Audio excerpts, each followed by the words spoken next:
چی شده؟ خبری شده؟ بله، این هفته خبر تو خبر داره براتون از اجرا شدن توافق ژنو و برملا شدن حجم زهر سرازیر شده در گلوی عظما. بازرسان در حال باز کردن حلقه اتصال 2 آبشار این سایت هسته‌ای و مهربون کردن اون هستن. بازرسان بعد از نطنز به فردو رفتن و حلقه اتصال 4 آبشار اونجا رو هم مهربون کردن تا غنیسازی 20% برای 6 ماه تعلیق بشه.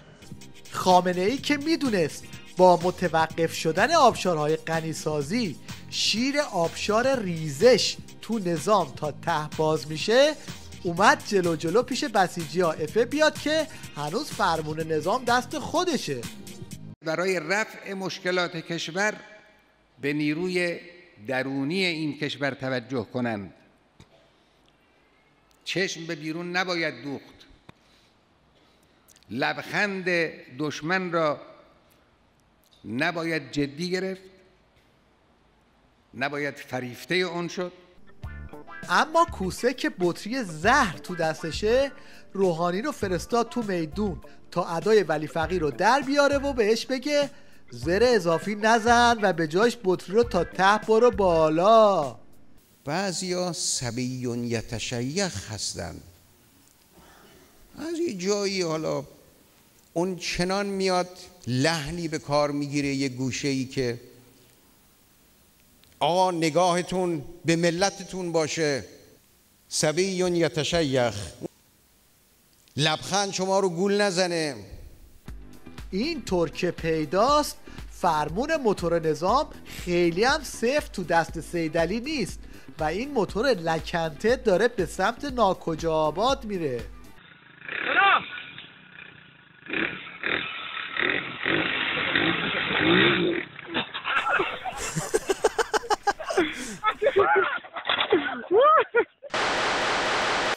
وقتی تو بالای نظام علنا اینجوری به هم میپرن، میشه حسابش رو کرد که تو استبل ولایت به طور غیر علنی چه خبره. این هم یک نمونه از گفتگوی خبرنگار یک ورق پاره باند رفسنجانی با کوچکوف، یکی از هاپوهای باند خامنه‌ای. سلام آقای کوچکزاده. سلام. روزتون بخیر. آقای کوچکزاده، در رابطه با شکایتتون از آقای فرجی‌زاده به کمیسیون اصل 90 در رابطه با شما از روزنامه قانون مزاحمتون میشم. در رابطه با موضوع شکایت شور خودتون و روزنامه‌تون رو با دروغگویاتون ببره. آقای کوچکزاده، این چه طرز صحبت کردنه؟ ضبط کنید و پخش کنید. خب این چه طرز صحبت کردنه؟ روزنامه‌تون و دروغگویاتون رو ببره. من هیچ شکایتی از آقای فرجی‌زاده نکردم. برای اینکه یه وقت این دعواها فرصتی برای انفجار خشم مردم ایجاد نکنه، این آخوند جام زهری توصیه میکنه که سوپاپ‌های بیشتری به خصوص تو دانشگاه‌ها ایجاد بشه تا به خیال خودش قضیه از این که هست بیخدارتر نشه. خطری که من احساس میکنم اینه که ما داریم به سمت خشونت پیش میریم. شاید نسل الان نه، ولی قطعا اگه با این فرمون بریم جلو نسل خشنی خواهیم. نه فقط حزب الله یا متدینین. شما نگاه کنید هر کسی یه سلیقه‌ای داره فکر کنه باید داد بزنه که شنیده بشه. آره بابا، فاصلمون چقدره؟ مگه آروم صحبت کن. چرا هم دیگر له میکنید؟ چرا ما داد میزنیم؟ چرا فریاد میکشیم؟ آیا باید مثلا فرض کنید ما یه کشوری داشته باشیم مثل کره شمالی ساکت هیچ چی نگه؟ اصلا نمیشه. در حوزه اعتقادات اصلا در هر حوزه همه باید حرف بزنن. حکومت ما، جمهوری اسلامی، امام، آقا، اینا انتظارشون از دانشگاه چیه؟ حرف نزنن؟ نه، اتفاقا تنها کسی که شاید تو روزگار ما انقدر مدافع بحث گفتگو تو دانشگاه است آقاست. اگر بخوان قانون رو زیر پا بگذارند، چه بخواهند چه نخواهند، مسئول خونه ها و خشونت ها و هرج و مرج ها اونهایند. خامنه ای که میخواست با همین تاکتیک قلدر بازی به عنوان صاحب سوریه خودش رو تو اجلاس ژنو 2 بچپونه، با یک تیپا از اپوزیسیون سوریه سود شد بیرون. ما از دو چیز متاسفیم. یکی از این که آقای بان کی مون بر اثر فشاری که روش وارد شد پیشنهاد خودش رو پس گرفت، چون ما چندان شائق نبودیم به این موضوع، فقط به خاطر اینکه ازمون دعوت شده بود شرکت می‌خواستیم بکنیم. اما اون چیزی که بیشتر باعث تأسف نداشتن شهامت برای اعلام دلیل پس گرفتن دعوته. کاملا نشون دهنده اینه که نخواسته بپذیره که به دلیل فشاری که بر ایشون از سوی بعضی گروه‌هایی که خب دستشون به خون مردم سوریه هم بعضن آغشته است فشار آوردن به ایشون و ایشون ناگزیر شده که این کار رو انجام بده. من این رفتار رو در شأن دبیر کل سازمان ملل متحد نمیدونم و باعث تأسفه که این رفتار رو ایشون از خودش بروز داده. به این ترتیب دستاورد دیپلماتیک دولت اعتدال تبدیل شد به پرت شدن غیر دیپلماتیک از چرخ تحولات منطقه.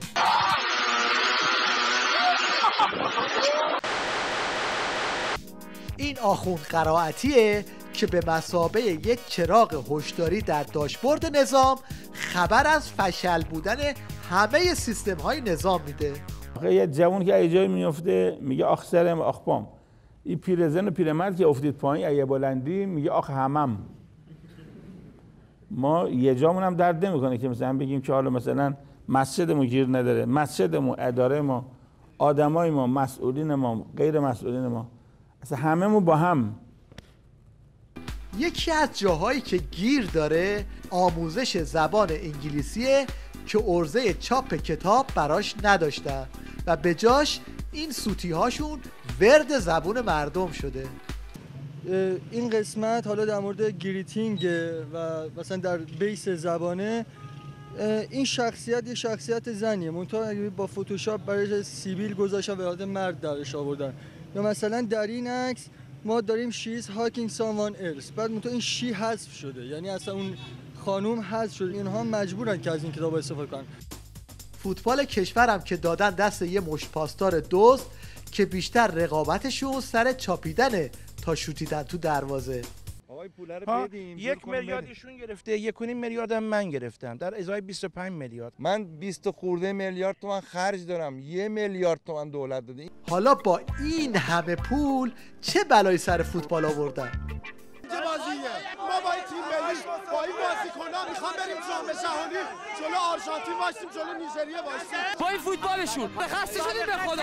خبری که بعد از مدت‌ها شایعه بالاخره صحتش تایید شد، خبر اوراق کردن یکی از دایناسورهای مشهور صیدلی و تحویل اون به موزه عصر حجر بود.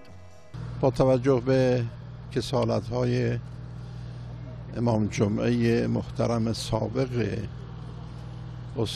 شهرستان ارومیه و نماینده ولی فقیه در این استان حضرت حجت الاسلام و المسلمین جناب آقای ملا حسنی و بنابر پیشنهاد خود ایشان مبنی بر کناره‌گیری از این منصب تصمیم بر این شد که این زحمت را از دوش جناب آقای ملا حسنی برداشته بشه. رئیس دفتر رهبر معظم انقلاب در این دیدار تصریح کرد آقای حسنی یکی از سرمایه‌های با ارزش کشور و استان آذربایجان غربی است و الان هم اگرچه از سمت خود کناره‌گیری کردند اما باز هم مایه قوت انقلاب و دلخوشی دوستداران نظام است. این هم تازه ترین طرح حجت الاسلام برزخی برای دنیای پس از مرگ که وعده برگشت به همین دنیا رو میده. در اون زمان افراد مؤمن خیلی خوب و کافران بسیار عنود باز خواهند گشت. اونها هم برمیگردن. بله، تا اونام زجر اذیت‌هایی را که به دیگران کردن تو همین دنیا داره مکافات بچشن. پس رجعت فقط مال آدم خوبا نیست. بله، آدم خوبا نیست. آدم بدا هم برمیگردن زجر بکشن، آدم خوبا برمیگردن اینجا تو این دنیا یه حالی بکنن، به کیفی بکنن. درسته؟ یه راهنمود عملی از حاج آقا طلباس برای جذب مشتری به دکان دین فروشی از کی باید یاد گرفت؟ واسه از تریاکی‌ها یاد گرفت. تریاکی‌ها دونه دونه میرن مشتری پیدا بکنه، از این خونه به اون خونه یه نفر آلوده میکنه. این شوخی همیشه میکنه، میگه بهش گفتن که چرا تو آلوده شدی به تریاک و معتاد شدی اینا، میگه که امان از رفیق بد. البته زغال خوبم بی تاثیر نیست.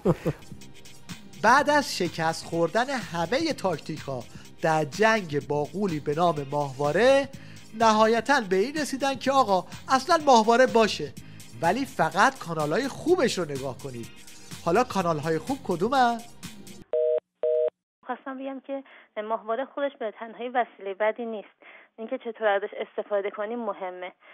مثلا من خودم 2 دختر جوان تو خونه دارم، ولی به دو شبکه‌های مثلا ولایت، بقی، اینجور شبکه‌های اسلامی چیز دیگه این نگاه نمی‌کنم و همیشه هم نمازشون اول وقت و اهل نماز و روزه و محجبه هستن. و ما از ماهواره استفاده میکنیم و شبکه‌هایی که بدن رو نگاه نمیکنیم و چیزای خوبم داره، میشه که از خوبیش هم استفاده کرد. مثلا مراسم حج رو نشون میده. واقعا وجود ماهواره در خانواده به اندازه اینترنت، تلفن همراه، خودرو، چاقو ضرورت داره. اما واقعا اگر ماهواره توی خونه وجود نداشته باشه چه اتفاقی میفته؟ مثلا کار اداری متوقف میشه، نمیدونم ارتباطات از بین میره، چه اتفاقی میفته؟ توی این برنامه میخواستن به مصداق شتر سواری دولا باب رقص و آواز رو توی تیوی ریش باز کنن، منتها این بار به بهانه مسابقه.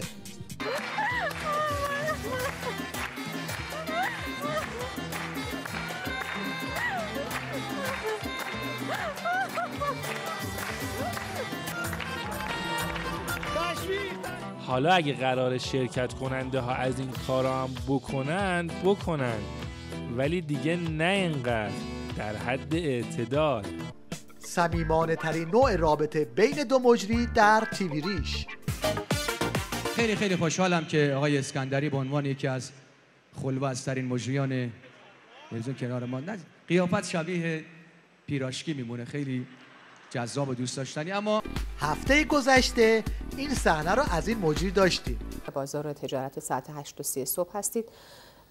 بچه‌ها تو گوش من زیاد صحبت نکنید چون من حواسم پرت میشه. در معاملات امروز ظاهرا این مجری میخواد با تداوم همین شیوه یه صندلی تو اتاق فرمون برای خودش پیدا کنه. سنت سرب 2175 واحد و حواسم پرت میکنید صحبت میکنید. در پایان یه شیوه موفق پول درآوردن خیابونی به سبک چینی، البته با استفاده از یه همکار نوندرار.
اگه اهل